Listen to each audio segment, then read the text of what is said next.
A paz do Senhor Jesus aqui não é um filme de sucesso, mas as emoções não faltam na meditação de hoje, em Atos 23.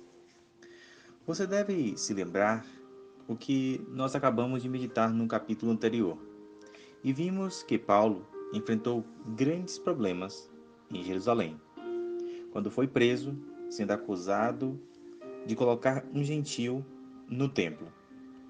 Toda a confusão foi instaurada e Paulo conseguiu sair livre daquilo que era o desejo dos seus inimigos, dos seus perseguidores. Mas a coisa ainda não acabou, porque a grande verdade é que Paulo está marcado para morrer. O finzinho do capítulo 22, que acaba introduzindo o que vai acontecer em todo o 23, diz o seguinte: No dia seguinte, visto que o comandante queria descobrir exatamente por que Paulo estava sendo acusado pelos judeus, libertou e ordenou que se reunissem os chefes dos sacerdotes e todo o sinédrio. Então, trazendo Paulo, apresentou-o a eles. Você certamente deve se lembrar que o sinédrio é o tribunal judaico que decide as questões entre os próprios judeus, principalmente as questões de natureza religiosa. Então, Paulo agora está ali diante de toda a liderança principal do povo judeu. Os religiosos estão ali à sua volta. E Paulo então diz o texto que virou para ele e disse: Meus irmãos, tenho cumprido o meu dever para com Deus com toda a boa consciência até o dia de hoje. Diante disso, o sumo sacerdote Ananias deu ordens aos que estavam perto de Paulo, para que lhe batesse na boca. Era para que Paulo ficasse calado e não falasse nada até que lhe fosse ordenado. Então, Paulo responde de maneira muito dura, dizendo: Deus te ferirá a parede branqueada. Estás aí sentado para me julgar conforme a lei, mas contra a lei me mandas ferir? Os que estavam perto de Paulo disseram: Você ousa insultar o sumo sacerdote de Deus? Paulo respondeu: Irmãos, eu não sabia que ele era o sumo sacerdote, pois está escrito: Não fale mal de uma autoridade do seu povo.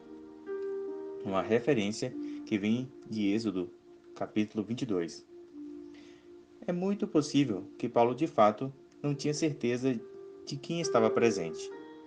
É possível que ele estivesse a uma certa distância sem perceber que se tratava do sumo sacerdote, mesmo ele não sendo mais um seguidor do judaísmo como religião.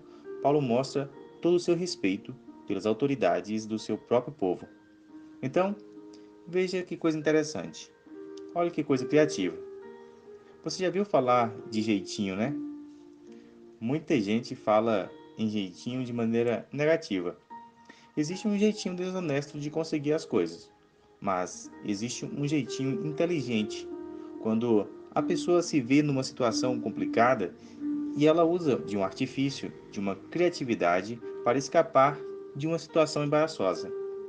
E não é que é exatamente isso que acontece com Paulo? O texto diz que Paulo, sabendo que alguns do sinédrio ali eram saduceus e outros eram fariseus, ele bradou no sinédrio: Irmãos, sou fariseu, filho de fariseu.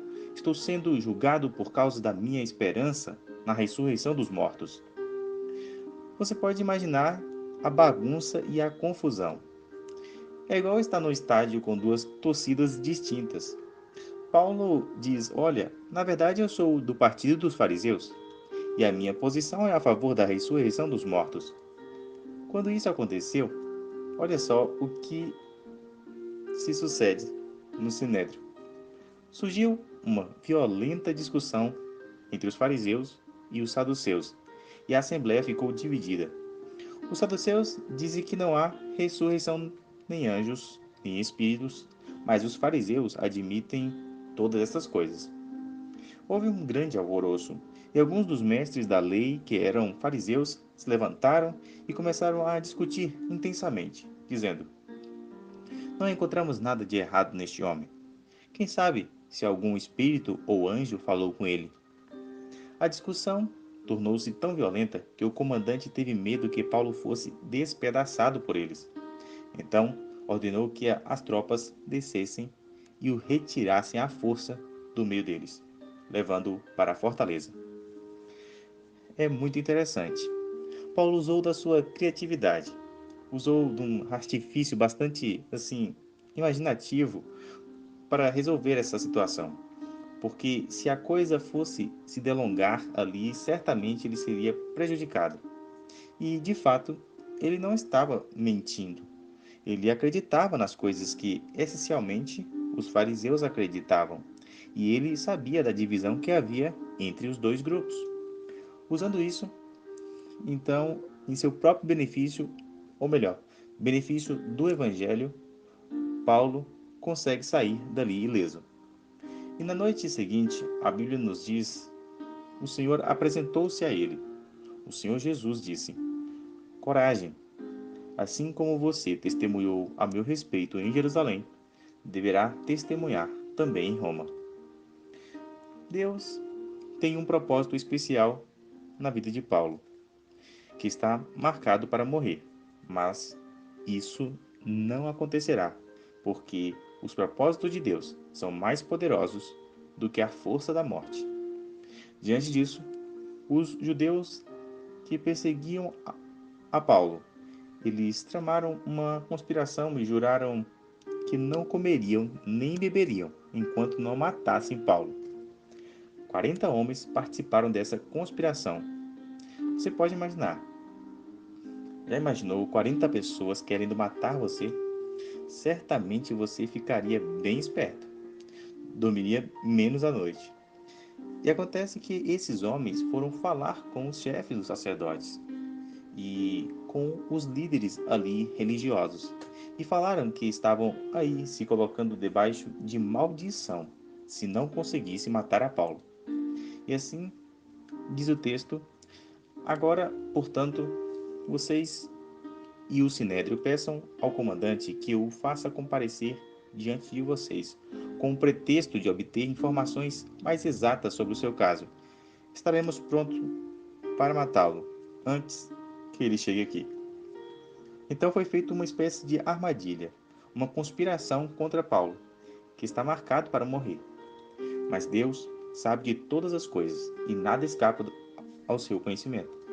Então, pela providência divina, o sobrinho de Paulo ficou sabendo disso, correu lá e contou lá na fortaleza onde Paulo estava tudo que estava sendo planejado. E assim, Paulo pediu que um dos centuriões levasse o rapaz para falar com o comandante. E assim, ele disse ao comandante o que estava acontecendo. Ele falou a verdade. Olha, os judeus planejaram pedir-te que apresentes Paulo ao Sinédrio amanhã, sob pretexto de buscar informações mais exatas a respeito dele. Mas olha, fique sabendo que 40 estão preparados aí para uma emboscada contra Paulo e vão querer matá-lo. E assim, o texto diz que o comandante disse para o rapaz: Olha, não diga a ninguém que você me contou isso. Assim, o comandante disse, ante dessa circunstância, chama 2 soldados, 2 centuriões, e diz: Olha, prepare um destacamento de 200 soldados, 70 cavaleiros e 200 lanceiros, a fim de irem para Cesareia esta noite, às 9 horas da noite. Providenciem montarias para Paulo e levem-no em segurança ao governador Félix. E então ele escreveu a seguinte carta para o governador, que é o representante de Roma na Palestina.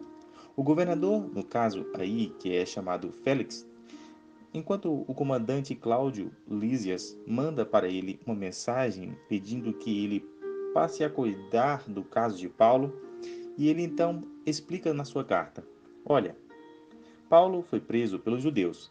Eles querem matá-lo e eu quero saber qual é o problema. Estou indo atrás desta situação e, na verdade, é uma confusão que tem a ver com a lei deles. E quando eu fui informado que a coisa estava se agravando, eles estavam dispostos, de fato, a matá-lo. Eu então estou enviando Paulo para Vossa Excelência. Eu ordenei também que os seus acusadores, se quiserem ir atrás de que eles procurem, aí, Vossa Excelência, que é o governador aqui na região. Então é importante, para entender o que está acontecendo, observar aqui que Israel, ou melhor, a região da Palestina é uma província romana. Jerusalém fica um pouco mais no centro e Cesareia fica ao norte. Cesareia é a sede da administração romana. E lá está o representante de Roma, que é o governador aqui da região. Então, quando as coisas se complicam, o comandante, certamente com receio de que as coisas acabem dando errado para ele mesmo, resolve então se livrar de Paulo, deixando os acusadores que querem matá-lo. Afinal de contas, Paulo está marcado para morrer. Na sua vida, entregue a Cristo, para anunciar o Evangelho, sofrendo toda a oposição dos seus inimigos. E assim, Deus providencia uma espécie de livramento especial. Os soldados, então, levam Paulo durante a noite. Eles chegam a Antipátride no dia seguinte, deixaram a cavalaria prosseguir com ele e voltaram para a fortaleza. Quando a cavalaria chegou a Cesareia, deu a carta ao governador e lhe entregou Paulo. O governador leu a carta e perguntou de que província ele era. Informado de que era da Cilícia, disse: ouvirei seu caso quando os seus acusadores chegarem aqui. Então ordenou que Paulo fosse mantido sob custódia no palácio de Herodes. Veja que situação complicada e terrível Paulo está enfrentando aqui. Foi para Jerusalém para adorar a Deus na ocasião do Pentecoste. Foi preso injustamente. A conspiração contra ele cresce cada vez mais. Os seus inimigos querem matá-lo. Não conseguem fazer isso em Jerusalém e agora as coisas se tornam mais complicadas. Paulo é levado para a capital romana da Palestina, para Cesareia, e está lá aguardando o julgamento, prosseguimento da sua situação. Enquanto certamente seus acusadores não desistirão de matá-lo, porque, afinal de contas, o grande apóstolo dos gentios, da igreja primitiva, por causa da sua lealdade a Cristo, estava marcado para morrer. Deus abençoe a sua vida. Deus abençoe o seu coração.